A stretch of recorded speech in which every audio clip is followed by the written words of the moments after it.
샬롬입니다. 여러분들과 이렇게 좋은 날에 정말 만나게 되니 너무나 기쁘고 감사한 것 같습니다. 너무나 행복한 것 같습니다. 오늘의 이 만남이, 저와 여러분의 만남이 모두에게 그냥 단순하게 흘러가는 시간이 되는 것이 아니라 저와 여러분 모두가 하나의 분명한 의미를 잡고 돌아가는 귀하고 복된 시간이 되시기를 주님의 이름으로 축복합니다. 여러분, 오늘은 어린이 주일입니다. 어린이 주일입니다. 이 땅에 희망이 되는 우리 아이들을, 또 우리 자녀들을 축복하면서 그들에게 정말 좋은 부모가 되겠다고, 좋은 어른이 되겠다고 다짐하면서 약속하는 날입니다. 이런 마음으로 오늘 이 설교를 준비하였습니다. 이런 자녀가 되었으면 이라는 제목으로 하나님 말씀을 나눌 텐데, 여러분도 저와 부디 동일한 마음으로 이 말씀을 여러분의 마음 깊이 새기시기를 간절히 소원합니다. 잠깐 기도하겠습니다. 거룩하신 주님, 저희에게 오늘도 생명의 말씀을 허락하여 주시니 참 감사합니다. 이 말씀을 받아 우리의 심령이 변화되고 나아가 우리의 삶이 변화되는 놀라운 은혜가 가득하게 하옵소서. 부족한 종이 크신 주님의 말씀을 전합니다. 성령 충만케 하시어서 바른 말만 전하게 하시옵소서. 주님 말씀하시지요. 종이 전하겠나이다. 예수님의 이름으로 기도합니다. 아멘. 시간이 조금 지난 이야기이긴 하지만 인터넷에서 한창 정말 크게 화제를 일으켰던 이야기가 하나 있습니다. 저는 그것을 이제 제 나름대로 생명을 살리는 사랑의 터치라는 이름 붙여 보았는데, 사진을 보면서 함께 이야기했으면 좋겠습니다. 보시는 바와 같이 저 두 아이는 쌍둥이입니다. 여러분, 오른쪽에 보이는 아이는 태어날 때부터 참 건강한 아이였는데, 반면에 여러분 왼쪽에 보이는 아이는 참 많이 아팠던 아이입니다. 심장도 약하고 숨도 잘 쉬지 못하고 체온도 계속 뚝뚝 떨어지고 맥박도 흔들리고, 많은 의사들이 이 아이는 도무지 살 수 없을 거라고 포기하라고 그렇게 이야기했습니다. 그런데 그것을 참 안타깝게 여긴 간호사 한 명이 하나의 인큐베이터 안에는 단 한 명의 아이만 넣을 수 있다는 병원의 규정이 있음에도 불구하고 그래도 죽기 전에 따스한 사랑을 한번 느껴봐라, 이런 마음으로 병원의 규정을 어기고 한 인큐베이터 안에 두 아이를 함께 넣게 되었습니다. 그런데 바로 그때부터 정말 놀라운 일이 일어나기 시작했습니다. 오른쪽에 건강한 아이가 사진에서처럼 왼쪽에 건강하지 못한 아이에게 싹 이렇게 손을 뻗는 것이 아니겠습니까? 이렇게 기적이 시작되었습니다. 분명 죽을 것이라고 모든 의사들이 포기했던 이 아이의 맥박이 정상으로 올라가기 시작했고, 폐가 안정돼서 숨도 쉬게 되고 체온도 다시 올라가면서 정말 죽을 것 같다는 이 아이가 다시 살아나는 놀라운 기적이 일어나게 되는 것입니다. 현대 과학과 의학으로는 도무지 설명할 길이 없는 이런 놀라운 일이 일어나기 시작했던 것입니다. 말 그대로 기적이 일어나게 되었던 것이죠. 도대체 어떻게 이런 일이 일어날 수가 있느냐, 많은 의사들이 연구했지만 끝까지 밝혀내지 못했습니다. 중요한 것은 이 기적의 중심에는 바로 이 사랑의 터치, 따스한 만짐이 존재했다는 것입니다. 저는 오늘 우리가 함께 받은 이 말씀을 바로 이 사랑의 터치라는 관점으로 함께 나누고 싶습니다. 오늘 본문 말씀을 보니까 한나에 대해서 성경은 딱 두 마디로 설명을 하고 있습니다. 우리 강소영 집사님께서 성경 봉독을 해주셨는데 너무 기셔서 제가 좀 죄송한 마음이 있었는데 설교를 짧게 하는 것으로 그것을 갚도록 하겠습니다. 본문 말씀에 보니까 한나에 대해서 성경은 딱 두 마디로 정말 명쾌하게 설명을 하고 있습니다. 이 두 마디로 한나가 지금 어떤 사람이고 현재 어떠한 상황에 처해 있는지를 분명하게 설명해 주고 있습니다. 첫 번째는 엘가나의 아내, 두 번째는 자식이 없었더라. 딱 이 두 마디로 한나에 대해서 정말 명쾌하게 설명을 하고 있습니다. 이 첫 번째 엘가나의 아내라는 말은 한나가 어떤 사람인지에 대해서 우리에게 잘 설명해 주고 있습니다. 성경은 이 엘가나라는 남자에 대해서 소개하면서 그의 족보를 쭉 나열하고 있습니다. 보통 성경에 보면 한 인물을 설명할 때 그 아버지를 설명하거나 많으면 그 할아버지까지 이렇게 설명을 할 때가 있습니다. 그런데 이 엘가나에 대해서 설명할 때는 그 증조 할아버지가 그 윗대까지 설명을 하고 있습니다. 이것이 무슨 말입니까? 이 엘가나의 집안이 얼마나 뼈대 있는 집안인지를 설명하고 있는 것입니다. 당시 히브리인들에게 있어서 족보라는 것은 정말 중요한 개념이었습니다. 왜냐하면 이 족보는 곧 그가 어떤 사람인지를 증명하는 수단이었기 때문입니다. 우리나라도 마찬가지 아니었습니까? 우리나라도 그 집안에 따라서 왕족이다, 양반이다, 천민이다, 이런 것을 구분하지 않았습니까? 지금도 사실 마찬가지죠. 어르신들이 물어볼 때 너 누집 아들이야? 누집 새끼요? 이렇게 물어보지 않습니까? 우리는 그 집안을 통해서 그 사람이 어떤 사람인지를 평가하고 있다는 것이죠. 이러한 족보를 통해서 당시 엘가나가 얼마나 빵빵한 집안의 사람이었는지를 성경은 우리에게 설명하고 있는 것입니다. 한마디로 한나는 이러한 집안의 시집을 갔기 때문에 정말 모든 여자들과 모든 세상 사람들에게 정말 부러움을 살 만한 높은 위치에 있었다는 것이죠. 오늘날로 따지면 왕족에게, 재벌에게 시집을 간 것처럼 그렇게 부러움을 살 만한 그런 위치에 있었다는 것입니다. 두 번째로 자식이 없었더라. 이 한마디로 성경은 한나가 현재 어떤 상황에 처해 있는지에 대해서 자세히 설명해주고 있습니다. 당시 여성들에게 있어서 가장 중요한 역할은 바로 어머니로서의 역할이었습니다. 참 안타까운 이야기지만 지금과는 달리 여성들의 지위가 그 당시에는 이렇게 어머니라는 역할 외에는 딱히 할 수 있는 것이 없었습니다.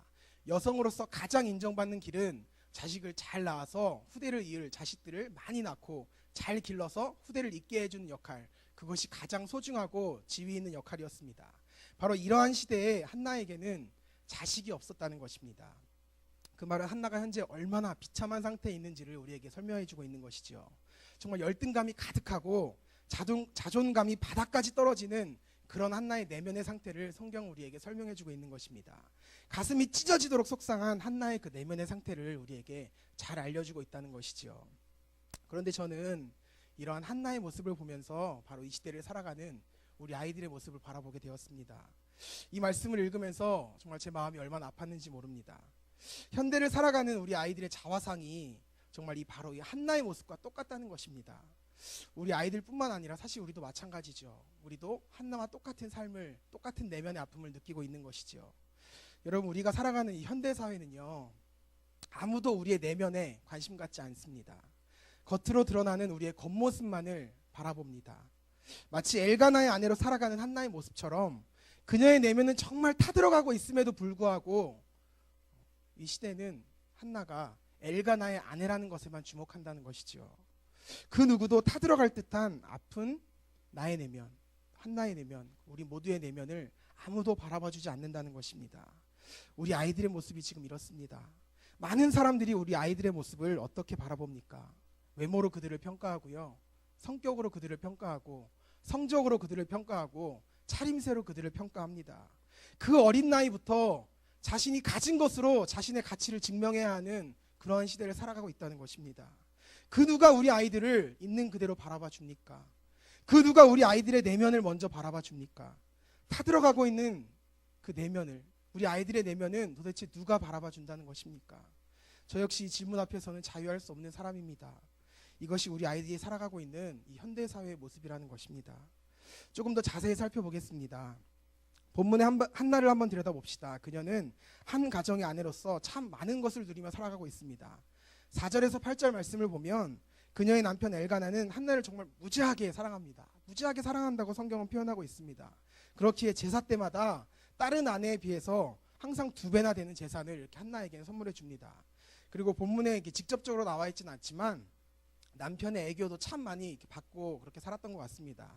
한나가 자식 때문에 울고 있으면 금세 옆에 다가와서 막 이렇게 애교를 부리기 시작하죠. 아마 이런 모습이 아니었을까 저는 상상해 봅니다. 그렇게 이러지 않았을까요? 죄송합니다.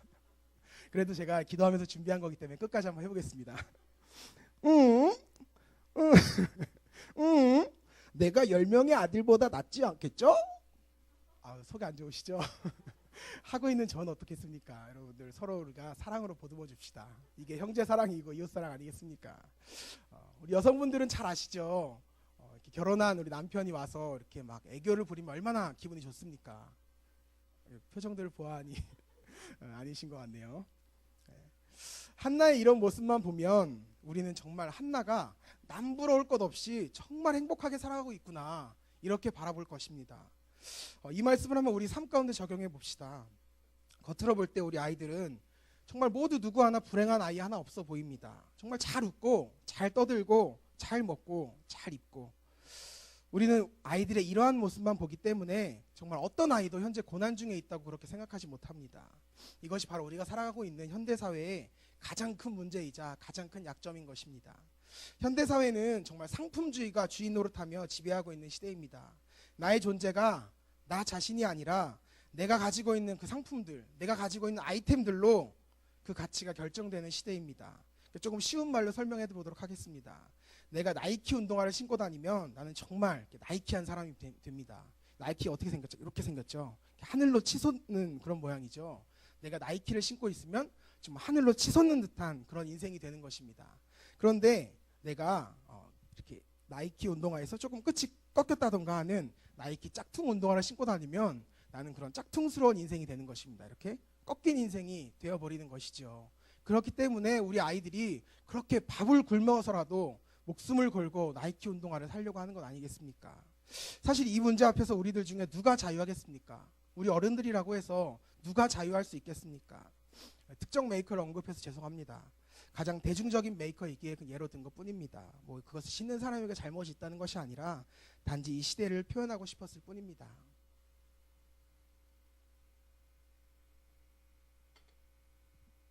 문제는 겉모습을 치장하는 데 있지 않다는 것입니다. 문제는 우리 겉모습이 우리의 가치를 드러내는 아이템들이 이렇게 좋아짐에 따라서 점점 우리 아이템들이 좋아질수록 우리의 내면은 점차 슬퍼지고 타들어간다는 것이지요. 그 누구도 내 모습 그대로 나를 바라봐주지 않습니다. 내 내면은, 내 상황은 정말 나이키하지가 않은데 사람들은 나를 나이키하게 바라보고 있다는 거예요. 나는 그렇게 좋게 살아가고 있는 것이 아닌데 내 내면은 타들어가고 있는데 사람들은 내 겉모습만 보고 저 사람 정말 행복하구나 이렇게 바라보고 있다는 것입니다. 그리고 세상은 정말 솔직한 내 심정을 토로할 만한 여유도 주지 않습니다. 정말 무시당할까봐, 손가락질 당할까봐, 조롱당할까봐 아프지만 어느 곳에 가서도 누구에게도 말을 할 수가 없습니다. 우리의 내면은, 또 우리 아이들의 내면은 지금도 이렇게 타들어가고 있는 것입니다. 다시 본문 말씀으로 잠깐 돌아가 보겠습니다. 한나의 겉모습이 아무리 행복해 보일지라도 그녀는 지금 고난에 빠져 있습니다. 우리는 살아가면서 고난이라는 말을 참 많이 듣습니다.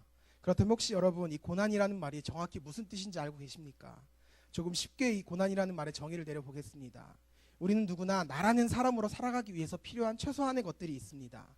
뭐 예를 들자면 내가 생활하기 위해서는 어느 정도 최소한의 돈이 필요하고 어느 정도의 건강이 필요하고 어느 정도의 인간관계가 필요하겠죠. 이렇게 내가 살아감에 있어서 최소한으로 꼭 필요한 것들이 있는데 그 최소한에 필요한 것들이 사라졌을 때 우리는 고난에 빠진다고 그렇게 표현을 합니다. 하물며 한나가 처한 고난은 성경은 마음이 괴로워 통곡할 만한 고난이라고 설명하고 있습니다. 이것이 무엇입니까? 정말 최소한의 최소한도 없다는 것이죠. 이만큼이 최소한으로 필요한데 그만큼이 없는 게 아니라 이만큼도 없다는 거예요. 최소한의 최소한도 없다는 것입니다. 그녀가 가장 바라는 것, 그녀에게 가장 필요한 것이 지금 그녀에게는 없다는 것이죠. 그녀는 너무나 괴로운 나머지 정말 남편의 애교조차 먹히지 않습니다. 다른 사람들은 나를 행복하게 여기고 있지만 정작 사실 나의 내면은 이미 상일 대로 상해 있는 참 아픈 상태라는 것이죠. 그녀는 하나님 앞에 울며 기도합니다. 하나님 도대체 왜 제게 고난을 주십니까? 하나님 왜 제게 고난을 주십니까? 주님 제 마음을 아시지 않습니까? 부디 제게도 자녀를 허락해 주세요. 한나는 울고 있었습니다. 한나는 정말 울고 있었습니다. 제사장 엘리는 그녀가 울고 있는지 알지 못했습니다. 왜냐하면 그녀의 겉모습을 바라보았기 때문입니다. 하지만 그녀의 내면은 지금 울고 있습니다. 내가 가지고 있는 많은 것들이 나를 행복한 사람인 척하게 만들어주나 사실 나의 내면은 울고 있다는 것이지요. 아주 근본적인 필요를 채우지 못했기 때문입니다. 한나는 알고 있었습니다. 세상이 알지 못하는 그녀의 아픔과 고난을 들어주실 이는 오직 하나님 한 분뿐이라는 것을 한나는 잘 알고 있었습니다. 사랑하는 여러분, 혹시 여러분들도 지금 이렇게 울고 계시지 않으십니까? 세상은 여러분들의 겉모습에 취하여 여러분의 내면을 들여다보지 못합니다. 그렇게 여러분이 이 세상 속에서 여러분의 슬픔과 고난을 잊기 위해 수많은 노력을 쏟아부어 본들 여러분의 내면이 치유되지 못할 수밖에 없는 것입니다. 중요한 것은 우리 아이들 역시 우리와 마찬가지 아픔을 느끼고 있다는 것입니다. 나이에 많고 적음이 중요한 것이 아닙니다. 현재 우리나라의 이 괴물 같은 시스템은 아주 어린 아이들조차도 서로가 서로를 비교하면서 가진 것으로 서로가 서로를 경쟁하게끔 만들고 있는 그러한 상황이기 때문입니다. 그 누구도 이 문제 앞에서 우리는 자유할 수가 없습니다. 여러분 내면의 아픔, 내면의 시련, 내면의 고난 이것을 치유하기 위해서는 여러분의 겉모습이 아닌 여러분의 중심을 보시는 하나님 앞에 나아가야 합니다. 이것을 우리의 자녀들에게, 우리 아이들에게 들려줘야 하는 것입니다. 내가 보는 것은 사람과 같지 아니하니 사람은 외모를 보거니와 나 여호와는 중심을 보느니라 하시더라. 사무엘상 16장 7절의 말씀입니다. 지금도 이 진리를 알지 못해 수많은 사람들이 절망하고 아파합니다. 이 진리를 알지 못하는 수많은 아이들의 내면이 타들어가고 있습니다. 내면의 아픔과 공허함을 도저히 만져주는 것이 없어서 수많은 아이들이 지금도 길거리를 방황하고 있습니다. 그 아이들을 어떻게 할까요? 정말 그 아이들을 어떻게 해야 할까요? 그 아이들에게 지금 정말 필요한 것은 무엇일까요? 내면의 아픔 때문에 통곡하며 괴로워하던 한나가 정말 간절히 울부짖으며 찾았던 그 하나님, 바로 그 하나님을 만나게 해줘야 합니다. 쌍둥이 아이의 사랑의 터치가 다른 아이를 살려냈듯이 하나님의 그 사랑의 터치, 하나님의 따스한 손길만이 그들을 살릴 수가 있습니다. 그 따스한 손길을 그 아이들에게 느끼게 해줘야 한다는 것입니다. 제 얘기를 해서 참 죄송하지만 잠깐 제 이야기를 하도록 하겠습니다. 현재까지의 제 인생은 철저하게 이렇게 1탄과 2탄으로 나뉘어집니다.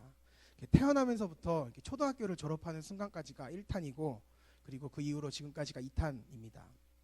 1탄은 정말 부모님 잘 만난 탓에 남부러울 것 없는 부잣집 도련님으로 제가 자라났습니다. 여러분 정말 잘 못 믿으시겠지만 저 진짜 곱게 자랐습니다. 정말 믿기 힘드시겠지만 저 정말 곱게 자랐습니다. 부잣집 외아들로 태어나서 정말 독생자로 살았습니다. 하지만 좋았던 시절들은 다 가고 이제 2탄입니다. 정말 부모님 잘 만난 탓에 가난의 연속이었습니다. 더 크게 사업하시려던 아버지께서 이제 IMF를 만나면서 사업이 그냥 후루룩 무너지시면서 이렇게 눈 떠보니 집은 점점 작아지고 있고, 눈 떠보니 먹을 반찬은 점점 줄어들고 있고, 돌이켜 생각해보니 참 힘겨운 나날이었던 것 같아요. 그런데 여러분 정말 신기한 것은 제 인생의 1탄을 한마디로 표현하자면 정말 무개념입니다. 정말 별다른 기억이 나질 않습니다. 아무 기억이 없습니다. 물론 어려서 그런 것도 있겠지만 그다지 제 인생에 영향을 주었던 그 어떤 사건도 존재하지가 않습니다. 그런데 2탄을, 제 인생 2탄을 한마디로 표현하자면 은혜입니다. 은혜입니다. 집은 작고 반찬은 없지만 삶이 참 평안한 거예요. 정말 삶이 평안한 거예요. 웃음이 나오는 그런 행복이 저에게 계속 있는 거예요. 제가 이제 대학에 입학하는 순간부터 대학원에 졸업할 때까지 단 한 번도 쉽게 등록금을 내본 적이 없습니다. 매번 이번엔 어떻게 등록금을 내야 할까? 어떻게 이번엔 등록금을 준비해야 할까? 늘 걱정하는 거예요. 정말 아무에게도 말하지 못하고 혼자서 이렇게 끙끙대는 거예요. 그런데 여러분 불안하지만 이유를 알 수 없는 평안함이 제 안에 있는 거예요. 이제껏 없는 가운데서도 정말 단 한 끼도 굶기지 않으시고 단 한 번도 학교를 쉬게 하지 않으신 그 하나님의 은혜가 정말 20년 가까이 축적되다 보니까 이제는 정말 평안한 거예요. 하나님이 인도해 주시겠지. 정말 하나님이 책임져 주시겠지. 정말 뭐 내가 할 것을 아무것도 안 하고 하나님 인도해 주시겠지. 이런 나태한 믿음이 아니라 정말 내가 하는 한 최선을 다하면 하나님께서 나를 책임져 주시겠지. 이 믿음이 계속해서 제 안에 생겨나는 거예요. 힘들고 어려울 때마다 정말 내 마음이 타들어갈 때마다 하나님의 사랑의 터치, 그 따스한 손길이 제 마음을 하나님께서 만져주시는 거예요. 비록 나의 인생이, 비록 저의 인생이 어느 곳으로 가야 할지 또 어떻게 가야 할지 도무지 알 수 없을 때에도 어떤 방향으로 가든 어떤 모습으로 가든 주님이 내 인생을 인도해 주실 거야. 이 믿음이 계속해서 제 안에 가득한 거예요. 사랑하는 여러분, 이 시간 잠시 정말 잠시 마음을 가다듬고 여러분 한번 생각해 보았으면 좋겠습니다. 혹시 오늘을 살아가는 나의 모습이, 우리 자녀들의 모습이 겉으로 보기에는 멀쩡한데, 정말 겉으로 보기엔 멀쩡한데 이상하게 내 마음은 너무도 공허하고 너무도 아프고 너무도 쓰라리지 않으십니까? 이상하게 나의 내면이 울고 있지 않으십니까? 그렇다면 바로 지금이 하나님께서 여러분의 마음을 만지기 원하시는 때입니다. 그동안 너무 바빠서 그 손길에 기울일 틈조차 없었고 아픈 내면을 치유할 틈조차 없었는데 그렇다고 그 아픈 상처 그대로 싸매고 다니시겠습니까? 아픈데 얼른 치료하셔야죠.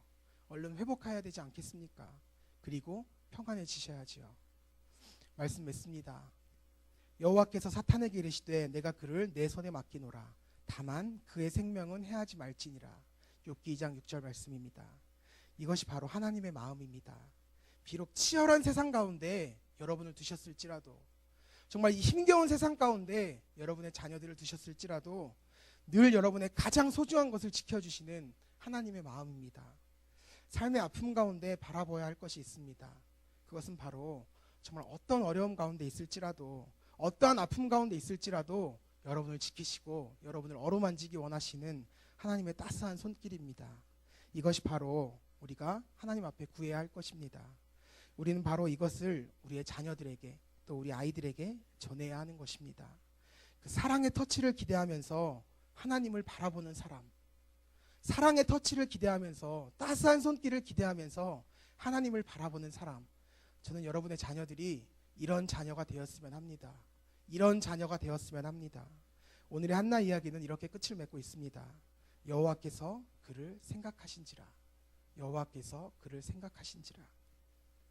하나님께서 저와 여러분을 생각하신답니다. 이 세계를 만드신 전능하신 하나님께서 저와 여러분을 생각하신답니다. 그리고 만지신답니다. 저희 부족한 설교 한편으로 어떻게 그 크신 하나님의 은혜를 여러분에게 다 설명할 수 있겠습니까? 태평양 바다 가운데에서 정말 종이컵으로 물 하나 떤 것만큼, 그만큼도 안 되는 것이 저의 설교 한편입니다. 그러나 여러분, 다만 이 시간에 여러분들의 그 마음, 여러분들의 내면, 울고 있는 그 마음만 열어주시면 좋을 것 같습니다. 이유를 알 수 없으나, 정말 정체를 알 수 없으나 봄처럼 따뜻한 무언가가 여러분의 마음 가운데 느껴지신다면 그저 느끼시기 바랍니다. 이 시대를 이끌어 나가는 최첨단 과학과 의학으로도 도저히 설명할 수 없는 그 생명을 살리는 사랑의 터치가 지금 내 안에 일어나고 있는 것입니다. 그것이 일어나고 있다면 그저 그대로 느끼시기 바랍니다. 하나님께서 지금 여러분의 내면을 만지고 계신 것입니다. 그것이 바로 어려움 속에서도 우리의 삶을 평안하게 하시는 하나님의 사랑이자 하나님의 은혜입니다. 우리 시간 함께 찬양하기 원합니다. 이 찬양의 가사가 정말 이 말씀을 준비하는 내내 저를 하루에도 수십 번씩 울게 만들었습니다. 이 찬양의 가사를 생각하시면서 우리가 마음을 다해서 이 찬양을 하나님 앞에 올려드립시다.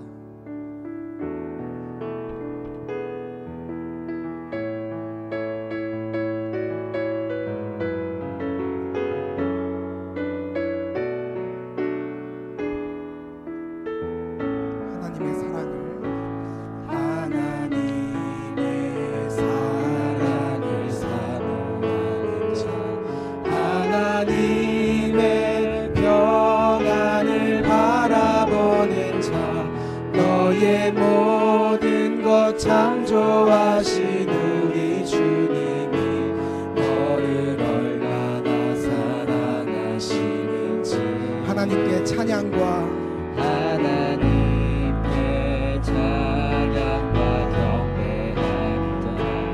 하나님의 선하심을 닮아가는 자, 너의 모든 것 창조하신 우리 주님이 너를 자녀 삼으셨네. 하나님 사랑의 눈으로, 하나님 사랑의 눈으로 너를 어느 때나 바라보시고, 하나님이 그 인자하신 기로써 하나님 인자하니 언제나 우리에게 귀 기울이십니다. 언제나 너에게 기울이시니 어두움에 밝은 빛을 비춰주시고 너의 작은 신음에도 응답하시니 너는 어느 곳에 있든지 주를 향하고 주만 바라보지라. 하나님의 사랑을 사모하는 자, 하나님의 사랑을 사모하는 하나님의 평안을 바라보는 자, 하나님의 저는 여러분이 이런 사람들이 되길 원합니다. 바라보는 자, 너의 모든 것 창조하신 우리 주님이 너를 얼마나 사랑하시는지 우리 모두 이런 사람이 되기 원합니다. 하나님께 찬양과 경배 우리의 자녀들이 이러한 사람이 되기 원합니다. 하나님의 선하심을 닮아가는 자 너의 모든 것 창조하신 우리 주님이 너를 가려 삼으셨네. 우리가 믿음으로 고백합시다. 하나님 사랑의 눈으로 하나님 사랑의 우리를 그 어느 때나 바라봐 주신다고 말씀하여 주십니다. 어느 때나 바라보 하나님의 그 인자하신 기가 그 인자하신 기로서 하나님 인자 언제나 우리에게 귀 기울여 주시는 분이십니다. 언제나 너에게 기울이시니 어둠의 밝은 빛을 어둠의 밝은 빛을 비춰주시고 너의 작은 신음에도 응답하시니 너는 어느 곳에 있든지 주를 향하고 주만 바라보지 하나님 사랑의 눈으로 하나님 사랑의 눈으로 너를 어느 때나 바라보시고 하나님 인자한 귀로서 언제나 너에게 기울이시니 어두움에 밝은 빛을 비춰주시고 너의 작은 신음에도 응답하시니 너는 어느 곳에 있든지 주를 향하고 주만 바라보지라. 우리 시간 함께 합심하여 기도합니다. 우리의 내면이 울고 있지 않습니까? 우리 자녀들의 내면이 울고 있지 않습니까? 앞으로 우리가 자라날 세상의 아이들의 내면이 울고 있지 않겠습니까? 우리 시간 함께 기도합시다. 하나님 그 사랑의 손길로 나의 마음을 만져주시옵소서. 그리하여 나의 아픈 마음을 치유하여 주옵소서. 나의 마음을 깨끗하게 회복시켜 주시옵소서. 우리 시간 주여 한번 크게 부르짖고 합심하여 기도하겠습니다. 주여.